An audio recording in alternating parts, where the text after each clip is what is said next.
Pengakuan jujur JK sebagai saksi sejarah Indonesia, bagaimana perjuangan dan keberhasilan Jokowi membuat Indonesia lolos dari jerat hutang 6.000 triliun warisan SBY dan Soeharto.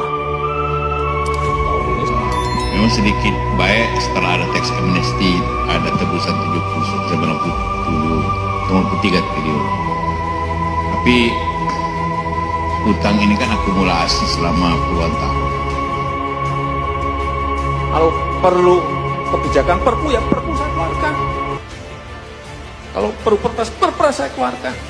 Kalau saudara-saudara punya peraturan menteri keuangan, keluarkan untuk menangani negara. Tanggung jawab kita kepada 267 juta rakyat kita. Apakah pemerintah serius, Pak Jokowi? Saya termasuk bahagian dari pemerintahan yang lalu dengan Pak Jokowi. Saya tidak pernah melihat presiden yang seserius itu untuk melihat rakyatnya. Dikutip dari tweet Twitter Toto Kartaraharja @Kartaraharja, akhirnya mengaku juga. Teman-teman, bacalah pengakuan seorang JK berikut sebagai saksi sejarah Indonesia.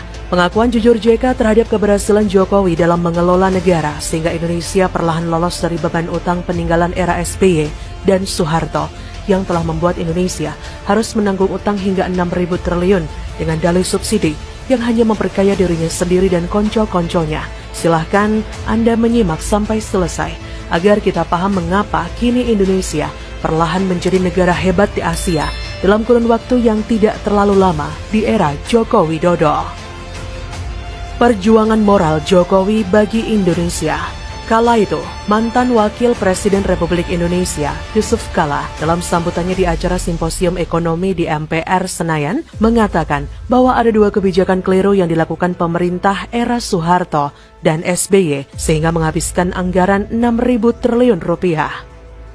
Kebijakan itu menjadi salah satu penyebab ketertinggalan Indonesia dari negara-negara tetangga. Satu kebijakan era Soeharto dan satu lagi era SBY. Selama 32 tahun Soeharto berkuasa, tidak ada riak yang berarti untuk menghentikannya. Saat Soeharto jatuh, tatkala fundamental ekonomi yang disimpan rapat bertahun-tahun terbuka lebar oleh aksi George Soros terkuak. Nyatanya 10 tahun kita menyimpan data busuk dan kebohongan. Tidak ada kekuatan ekonomi secara nyata, tidak ada.